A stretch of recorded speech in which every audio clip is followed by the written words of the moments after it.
So, having now done magic for 22, 23 years or something of that nature, and being 44 and going through ridiculous amounts of life changes, I have to be honest, I've got to this stage of my life where I'm a bit pissed at magicians.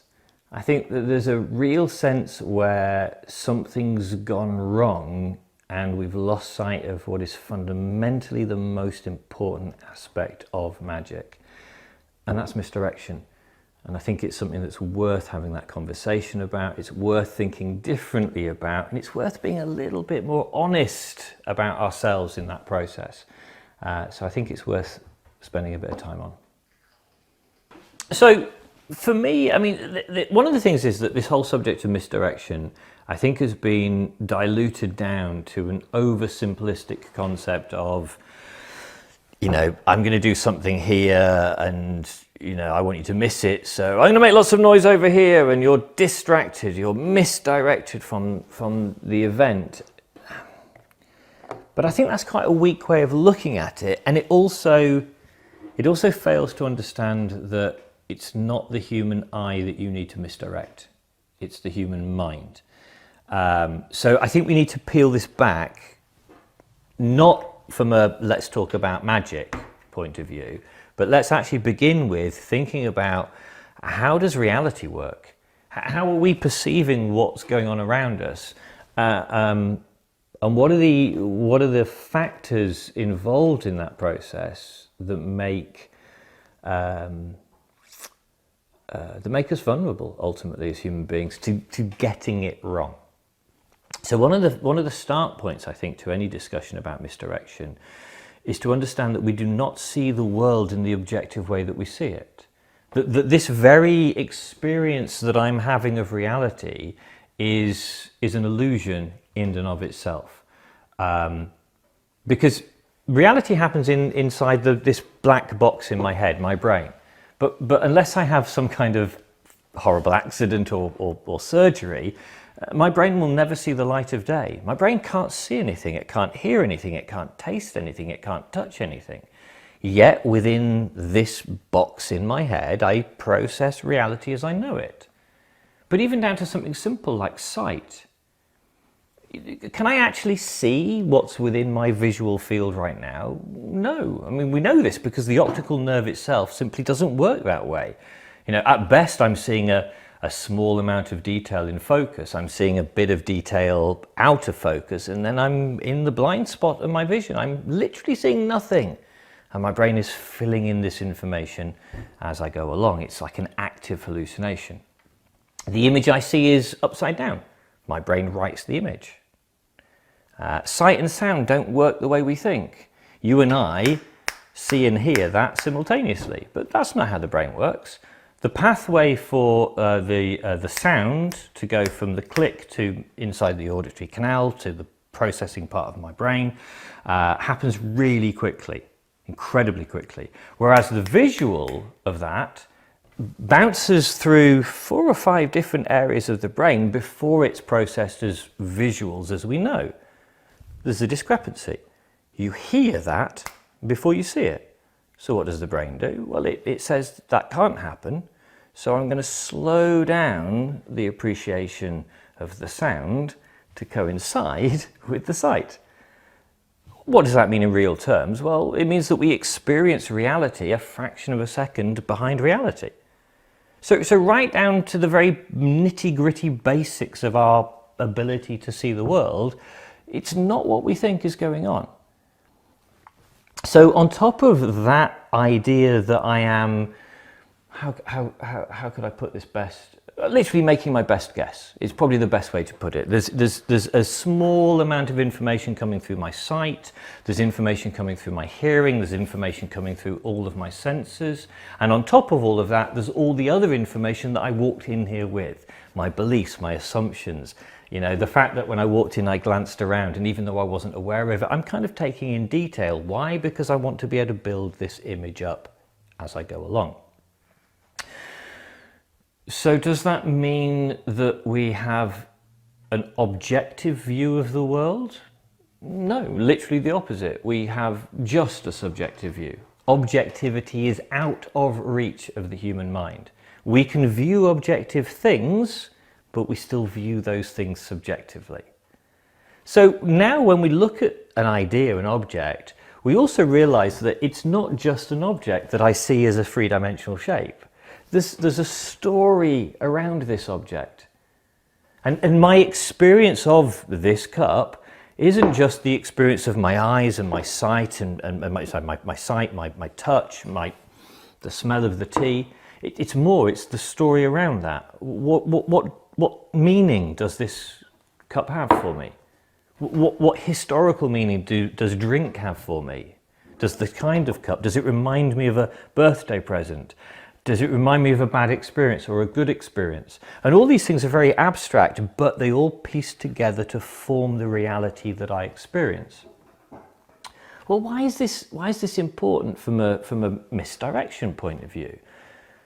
Well, if I'm experiencing reality as a shared illusion, ultimately, it's an illusion of my thinking, it's an illusion of your thinking, and we piece this together to make sense of the world around us. But if my reality is based on those weak signal pieces of information that I'm then making my best guess around the world, well, surely if I just change a tiny amount of that information that's coming in, I radically alter what comes out the other end. If that's all I do, if I withhold something from you, I change your experience of reality. If I add something extra into the mix, I change your very experience of reality. This is the level that misdirection works at its best. Not on fooling the sight, but on actually fooling the mind. My grandma, bless her, long dead now, gave me what I consider to be one of the finest explanations of what my job as a magician is. And we'd had this lengthy conversation. She was very old. She was on her deathbed, literally on her deathbed at the time. And I was telling her about my job and what I was doing with my life. And she sort of looked up in a moment of wisdom and she said, "Oh, so your job as a magician isn't to try and fool people, but to give them the ingredients to fool themselves." And I went, "Oh, that's genius." Because that is literally what I'm doing as a magician. And right there, I think, is point number one, key point number one, that magicians have tended to be so fixated on the trick itself that it now becomes a direct line job of me fooling you. That here's a trick, and the job of the trick is to fool you by the mechanics of this trick, by either mechanics of the trick or the gimmick that's involved in it. Whereas what we really should be doing is not focusing on the effect here to try to fool you, but to see this as being simply part of the process of adding in the ingredients. That this is an ingredient, this is an ingredient, this is an ingredient. Your very character, who you are as you came to this moment, these are all ingredients that we can now put together to create this moment of magic. Because magic isn't happening here, you know? No amount of magic, there has never been a single bit of magic in this moment here. Magic happens in this moment here. And principally, magic only happens in one place, in your head. Yeah, I mean, we all know that saying, beauty is in the eye of the beholder. Well, I think magic is in the mind of the beholder. It is in the mind of the person witnessing it. The ingredients are right there on the table, in the pack of cards, in the coins, in the sleight of hand, in the words that the performer says. These are all just ingredients, but they're not magic. Magic happens elsewhere. So then, do you disagree that misdirection always has to happen on the offbeat? Completely. Yeah. Completely. So there's lots of rules that we've created in magic that we've made. I think we've made an assumption that the opposite works. So, for example, because there is truth in the idea that the big action covers the small action, there is absolute truth in that notion. But the moment we make that as a rule, as a law almost within magic, we assume wrongly that the opposite is true.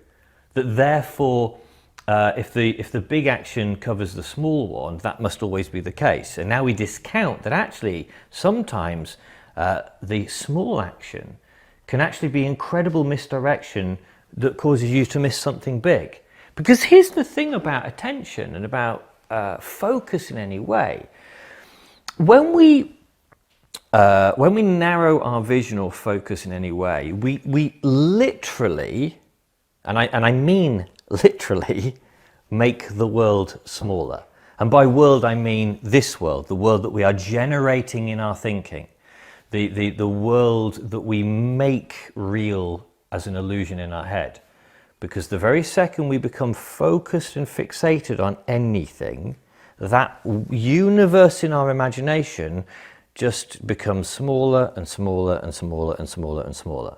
So if we give somebody a really good point of interest, a point of focus, where the movement of that point of focus is just that's the movement.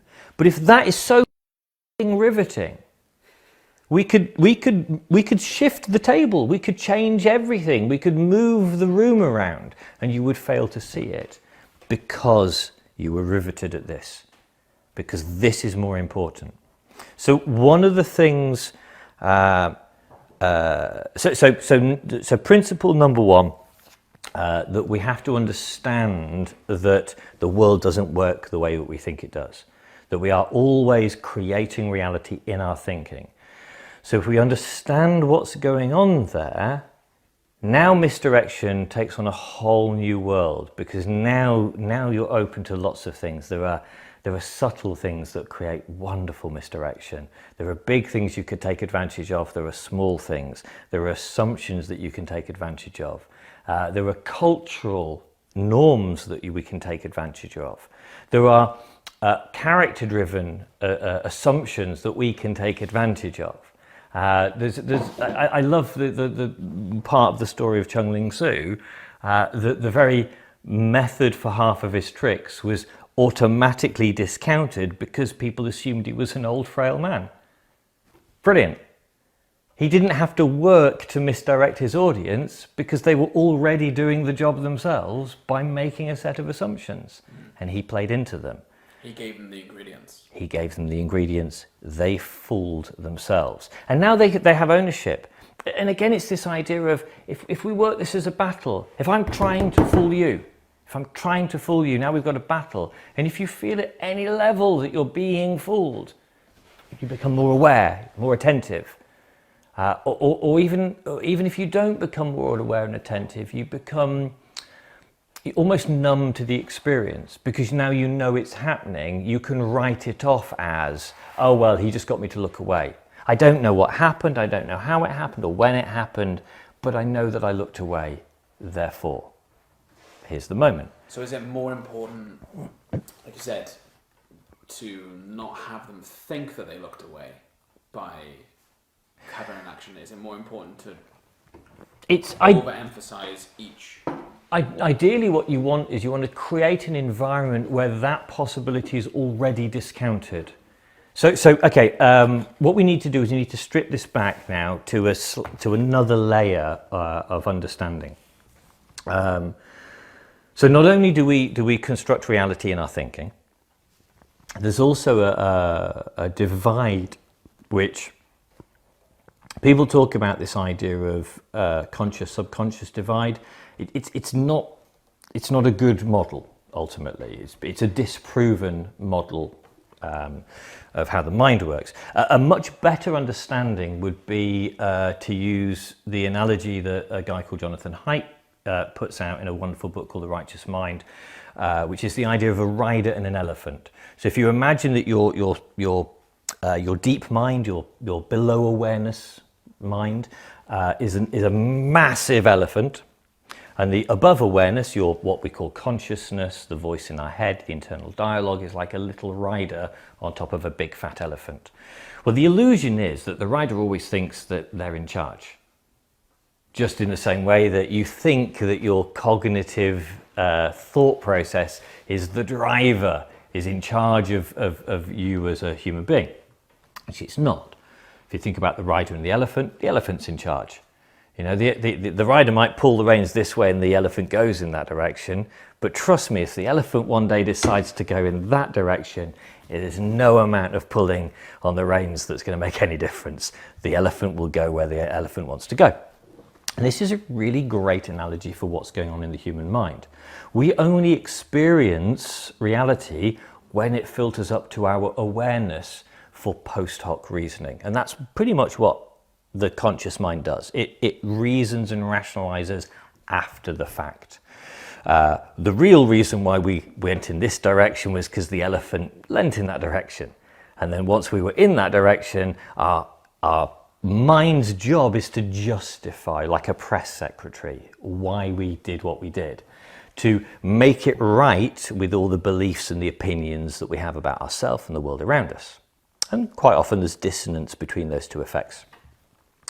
So from a performance point of view, if we can work with somebody's beliefs and assumptions, if we can essentially get the elephant leaning in one direction already, the person's mind will do all of the work post hoc, after the fact, to reason what their beliefs already are. That's a wonderful thing for misdirection. So take something really simple like Slidini's paper balls over the head. What I consider to this day as being one of the finest, most important demonstrations of this concept. So paper balls over the head works for... oh, by the way, just as a slight aside to this, this is one of my bugbears. It annoys me the amount of times I see paper balls done really badly. So if you imagine paper balls is normally done with somebody right next to me. In fact, just for the sake of this shot, and I know he's not dressed up and he's going to really dislike me for doing this, but if you just jump into shot for me, come round, and the viewer can welcome the gorgeous and fluffy. Sit your ass down. Comfy Dwayne. Yeah, comfy Dwayne. You should. I mean, honestly, you could have put more of an effort in. It's a non-speaking role, so don't say anything. Nice hoodie though. Yeah, nice hoodie. GhostandGlory.com. Yeah. Don't. Wow. So the normal way that paper walls is done is this kind of distance, and it's the trick that you learned in the schoolyard, and it's this kind of 1, 2, 3 moment, and you throw it on 2.5. But there's nothing about this that is really fooling. You might catch the person off guard. They might genuinely go, I've got no idea where it went, but it's not robustly fooling. And the reason why is this, because it does nothing to really fool the brain. That it's all happening at this higher level, but the elephant doesn't really care. There's nothing about it that really works. But if you look at the original routine, you notice that actually Slidini isn't next to the person. He is a heck of a distance away. In fact, quite a considerable distance at times. Because the whole routine works on the principle, if I just put a little bit more distance, that if you're looking down here at the ball, and keep your attention here, we can draw a line from literally just the top of his eye up here, and nothing exists above this line because it's outside of his field of vision. But his brain still thinks that he can see up here because it's hallucinating the detail. So now for me to make the ball vanish, all I have to do is bring my hand to the edge of that line and release the ball. Now there's a light above me, so I might catch this, but if I come to there and throw, that happens over the top of the arc of his awareness, but his brain still thinks it can see the gap. That is so true. I thought you were way too low, but I honestly didn't see anything. Because the focus of attention is here. This does not exist outside of his imagination. So the ball is now arcing over the top of his vision and he cannot see it. But because I am X amount of feet in front of him, and because he thinks he can see the world much wider than he really can, The first answer of did it go over my head is also the very first thing that's discounted as no. But that all happens before it comes up to his awareness. So by the time it comes up to the rider, the elephant has already decided, well, it can't have gone that way. So this is the perfect level of misdirection. This is where the ingredients are allowing his mind to do all of the work to fool himself. Now, I don't need to put the effort in because he's doing the effort himself. This is like having a doorstep argument with a Jehovah's Witness or something. It doesn't matter what logical, rational points you put across. They have already decided that you're wrong. In exactly the same way, what I really want to do is create a moment where you've already decided what the answer is way before it comes up to your awareness, and now there's nowhere for you to go. You will never get to the right answer. It's just not possible. But notice how the focus isn't about just what I'm doing here. I'm not fixating about the move now. What I'm really thinking about is, where are you? And weirdly, and this is what I love about this idea, don't worry about the ball. What I love about this idea, if you think about that frame there, if I'm focused here, I don't know why I need something to hold. If I'm focused here, and like this is where the magic is, you know, my attention's here, where is your attention riveted? Same place. You're looking here, aren't you? Yeah? If I'm doing a card trick, and I'm down here with the card trick, because this is where card tricks are done, where are you looking? Well, there's nowhere else to look, is there? Yeah? What happens if I do this? Where are you looking now? Straight here. Now, out of a pack of cards and a human being, which should you be more interested in looking at, spending time with, being you know, what should hold your attention more? These or this? Well, yeah, of course. Duh, it should be me. But why then do we spend all of our times here wondering why people are burning our hands? Straight away, if we changed our idea to this is where magic happens, and the only reason I want you to come here is just now and again I want you to have some information, and now you've got the information, you come back here because this is where the fun's going on. Yeah? And now we almost kick into that 80-20 rule. 20% of the time should be here, 80% should be here. Yeah? And just now and again, I'd give you a bit more. Do you think the only way... By the way, you can go now. Oh, thank you very much. Sorry, that was that much. You're making the place look untidy. The only way that you can get away with difficult slights is by making eye contact or by looking away? Or do you think there's a way to misdirect without eye contact? So, yes, basically, I do think there is a way to misdirect with eye contact. So here's the thing. When I say that that it's happening up here, don't necessarily dilute that back down to having to ask a question, having to have eye contact. It's more about, where do I place the interest? Where is the attention of this whole frame? And bear in mind, this happens when I arrive. You know, just to annoy Dwayne, I'm going to stand up. But if you think about the idea, I approach a table as a magician, and if my frame and my thinking is all about the magic, then I walk up straight away and it's like, hi, my name's James and I'm a magician, can I show you a trick? And I'm down here straight away because I'm comfortable down here. But if I can approach the table and understand that there is no magic to be found inside this pack of cards, I mean, there just isn't any magic there at all.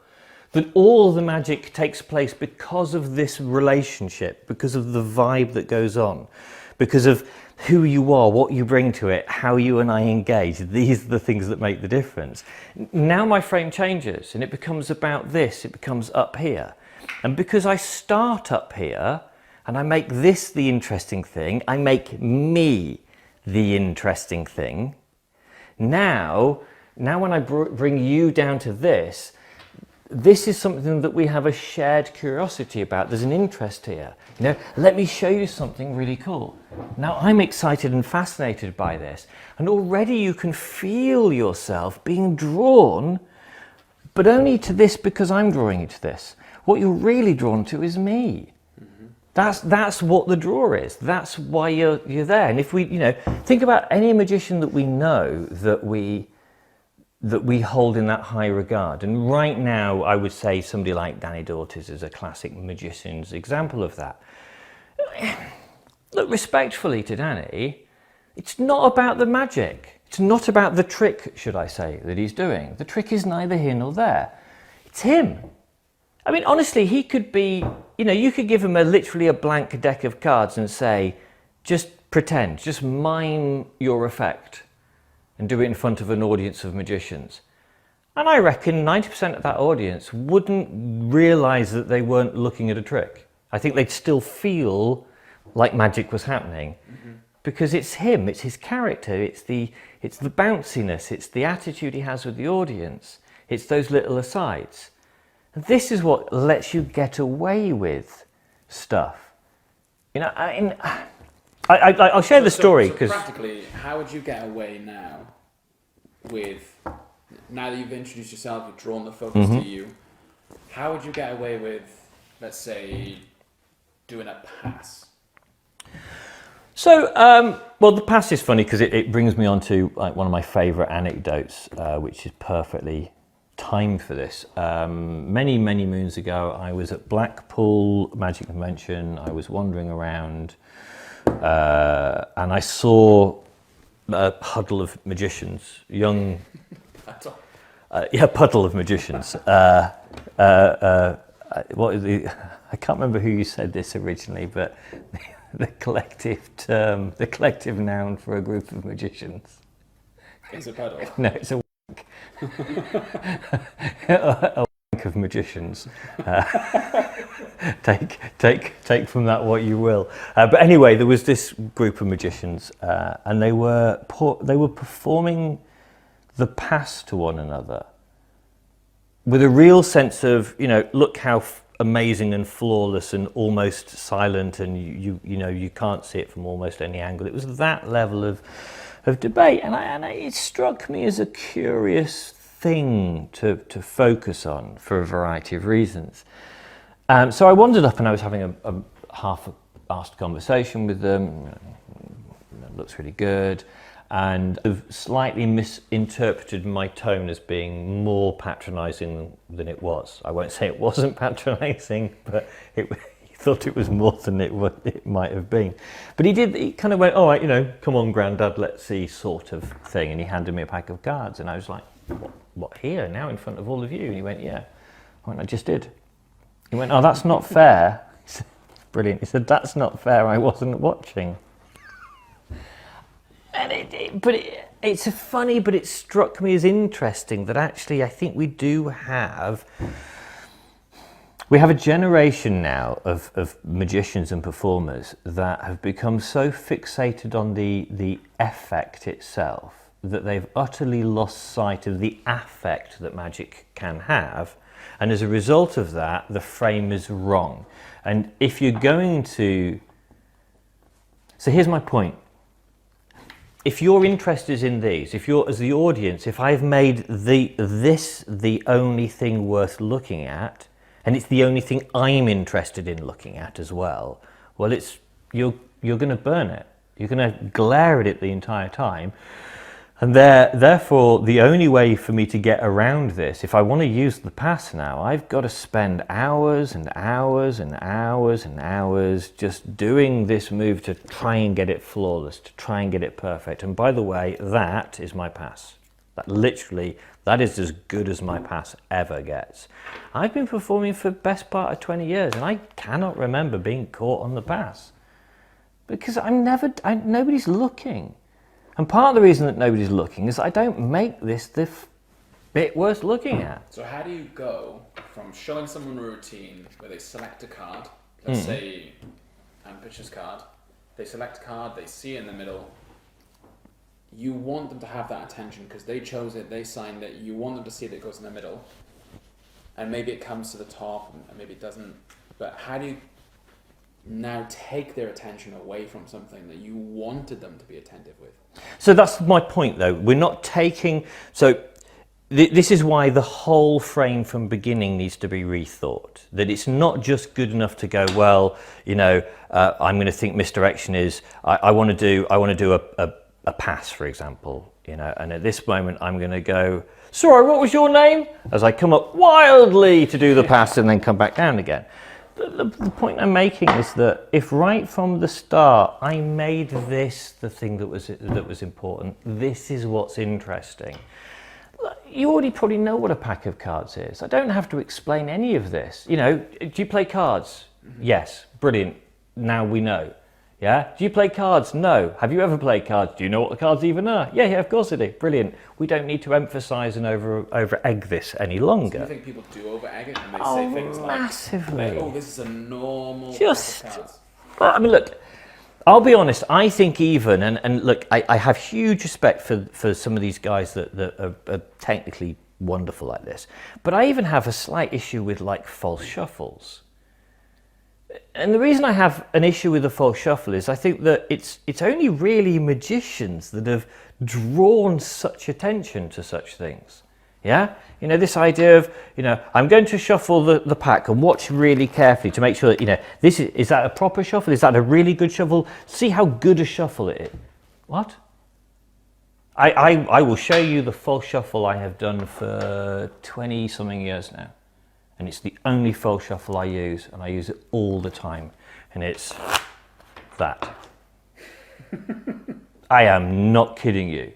It is the best false shuffle in the world because it works on three things. It works on assumption, it works on the sight, the sound, and the assumption. Yeah? What I don't do is outside of the context of magic, if you've ever played cards with friends at any level at all, did any of your lay friends ever specifically draw your attention to a shuffle?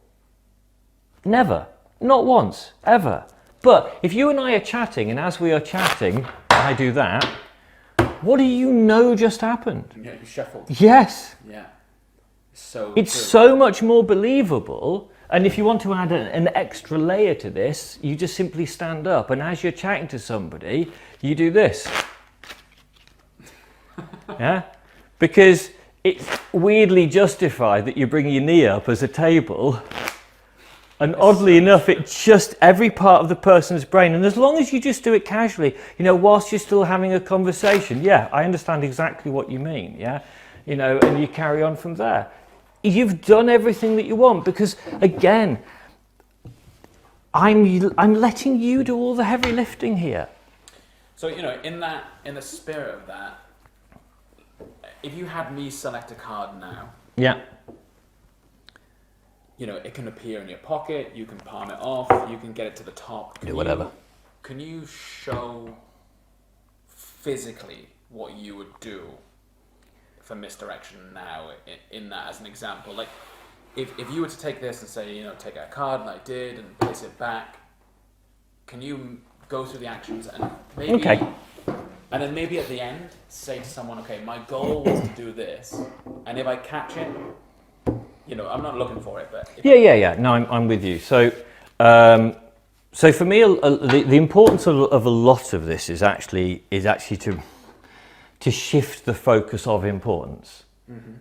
Yeah, so the way it becomes effortless is because nobody's really paying any attention to this in the first place. They are, but they're not.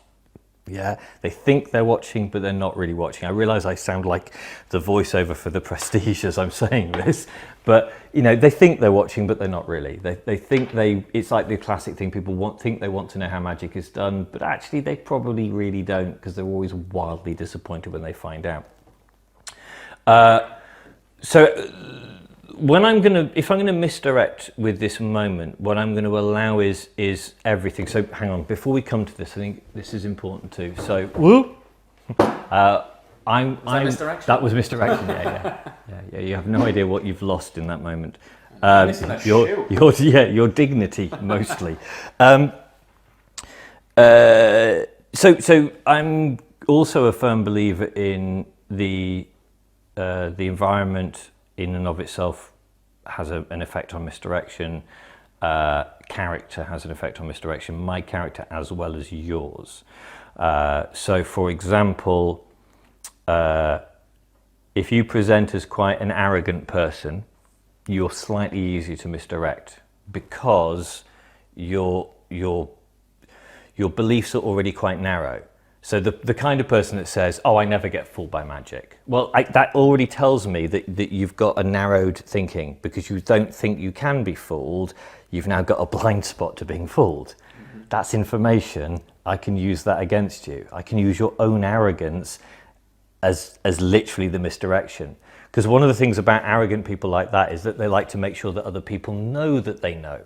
So what do I absolutely know that you'll do, given half a chance? You'll turn around and tell the people next to you how it was done. So with that in mind, I will flash something at the top end. Because I know that the moment you think you've caught me out, you'll tell everybody. And while you're telling everybody, I'll get away with murder. And you won't see it coming because your arrogance won't let you. So from that point of view, this is another area to think about.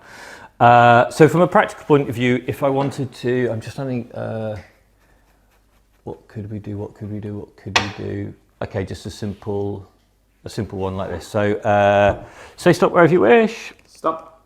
You're happy with that card? Yeah. I do realise it's slightly harder. Give them a shuffle up. It doesn't matter how you do it. It's your choice. Yeah. Nothing exciting there. Thank you for. Nobody saw that on camera. You did my own full shuffle. Thank you. So look, in and of itself, nothing exciting about that. The only thing to really mention really is where my attention is at any given point.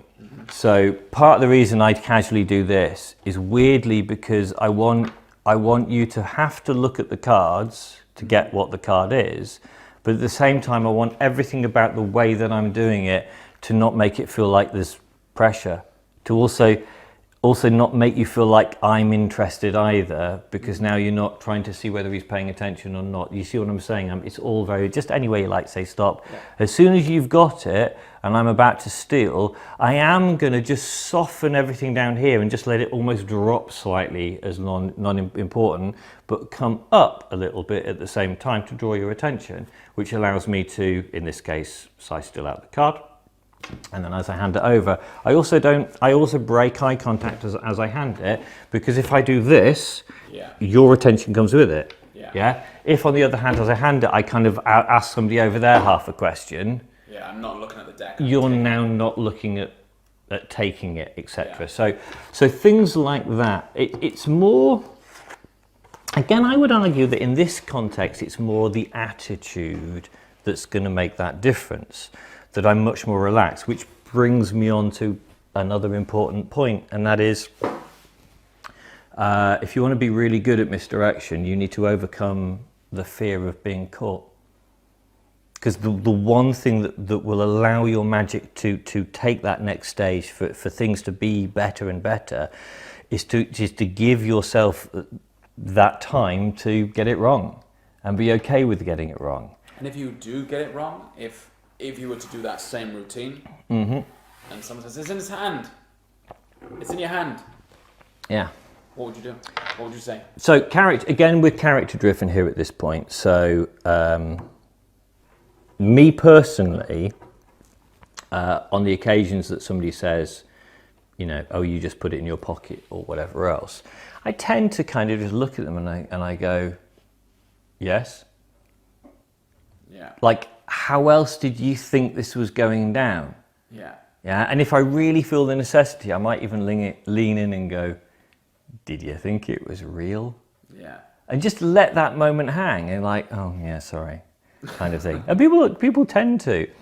When I said this many years ago, this idea that when somebody, more often than not, when you have that moment, that challenge moment, and you're doing magic and somebody goes, I can see you, you kind of have to take a bit of responsibility, because maybe that suggests that your frame was too competitive to begin with.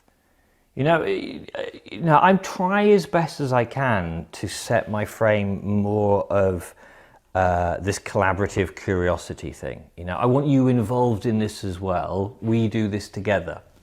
You and I both have a part to play. I give some of the ingredients, you do some of the work yourself, and what we end up with is this incredible experience where wonder happens and we all feel good.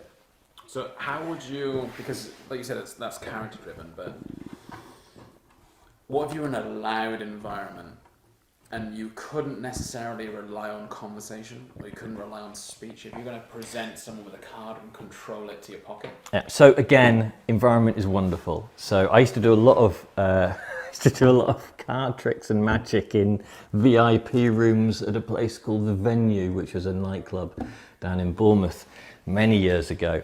And it was a classic nightclub. Music going on, flashing lights, and there's me in the VIP room doing card tricks. Do you know what? It's really easy, where the only way to communicate in a nightclub is you say something, the person says, what? You say it again, they say, what? And then you lean right in, you pretty much talk directly into their ear, because it's the only way to communicate. It's incredibly easy to do a pass when you lean right in and put your head against their head, and they literally, their own body is shielding them from seeing what's going on. Yeah? My point is that under a normal circumstance, if I leant in and used my body to cover the move, or I turned my back, you'd go, hang on a minute, you turned your back, or you leant in. But as soon as you change the environment to be one where I have to lean in to talk to you to communicate, now you don't notice that that's what happened. You discount that because it now feels normal in the environment. Yeah? So make the most of the environment. Make the most of any natural occurrence which the brain will ignore. Because the brain's really good at ignoring stuff that it thinks is normal and thinks should have happened. So I want to break down for people, Yeah. you know, essentially what we've covered so far. So they've got like little whiteboard notes Yeah. of exactly what it could be. And I think the first thing you said is that nothing's objective. Everyone's viewing things in different ways. And because they're viewing it and they're taking that information in differently, there's room for you to manipulate that story with them. And second is magicians pay too much attention to the props that they use, and if they pay less attention to them, so will their audience. Yes. So there's a really basic principle, or at least I think this is a really basic principle in confidence, but it very specifically works within the subjects of attention management and misdirection, and that is tension draws attention. We are evolutionarily hardwired to be like rabbits in a headlights when we are presented with something that holds tension unduly. And we sometimes don't quite know why it makes us uncomfortable, but we are aware of that level of discomfort. If you ever walk into a room and somebody's full of anger, you kind of know that there's something wrong, even if you couldn't see the face. And it's the physical tension that's being held, which is drawing your attention. Something suddenly tensing up makes you go, well, what was that? Weirdly, the opposite works. Something being really relaxed and chilled just has a weird effect on you. That's why confident people make us feel really good, even if we don't know why. Not arrogant people, that's a different thing altogether, but confidence, which is kind of fundamentally the absence of tension in the body and the mind, it is a really engaging, endearing, exciting thing that somebody else has.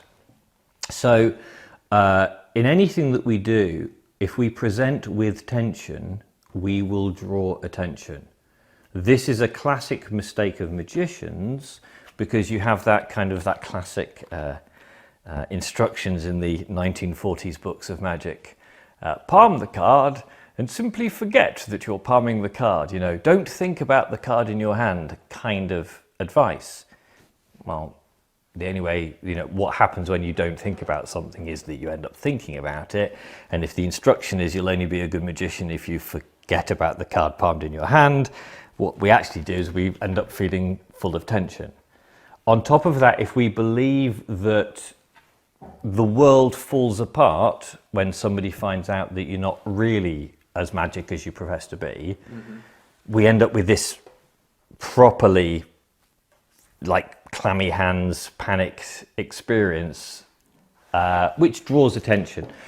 So the number one thing that helps our misdirection work in that practical sense is actually being relaxed, that make everything soft.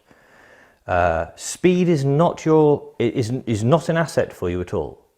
A huge mistake that is made by the lay people as much as by magicians is this idea of speed. You know, as fast as you possibly can, load it quickly, but you'll get caught. I mean, I learned this as a pickpocket. Trying to quickly steal something was a guaranteed way of getting caught. What helped was just slow, smooth, just normal speed, but just softer actions. Anybody that's studied card magic will know that somebody who handles a deck softly and smoothly, there is just something nicer about the feel, and it draws less attention. You find yourself looking, but it's like you almost defocus as you watch. It just lulls you a bit more. So I've seen a lot of performers, you know, come at people and they go, take a card, take one, Yeah. take a card, just grab anyone, seriously. Yeah. And I wonder, like, how would you imagine you're approaching me at a table? How would you get me to select a card and place it back and control it to the top in full?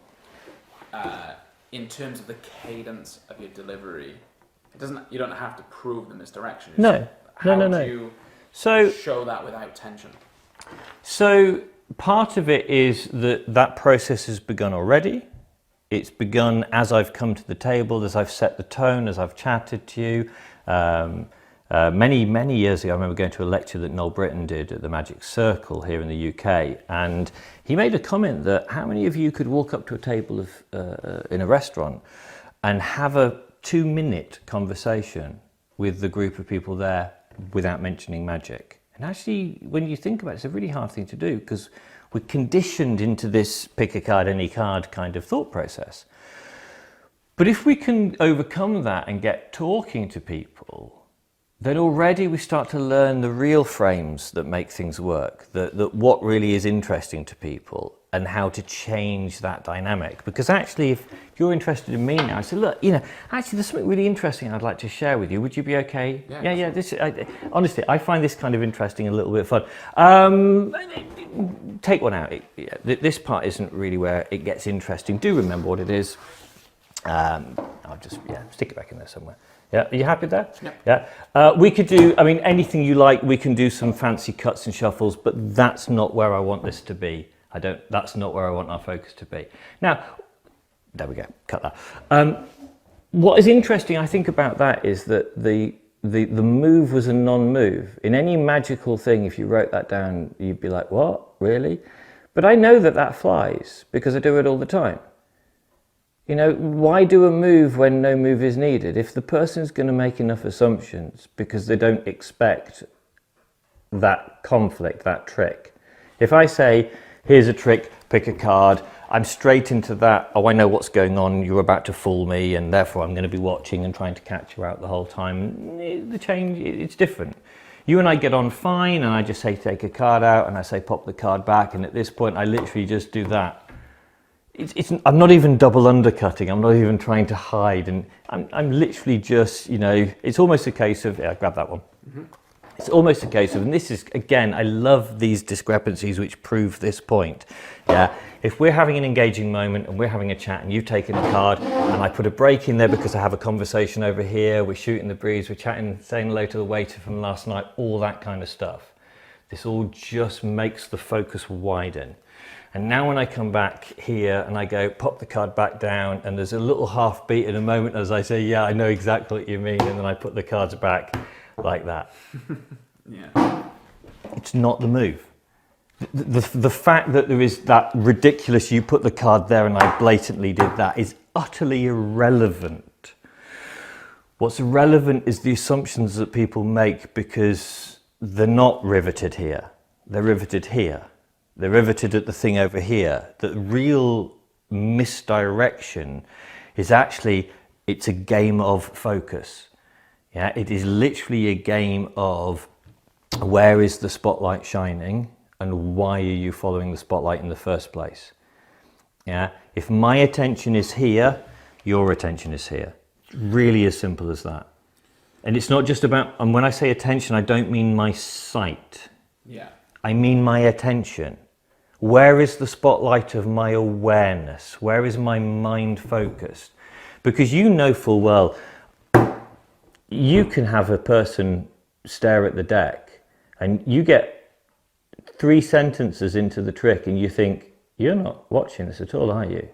You know, you're looking, but you're not watching. You're here in the room, but you're not present at all.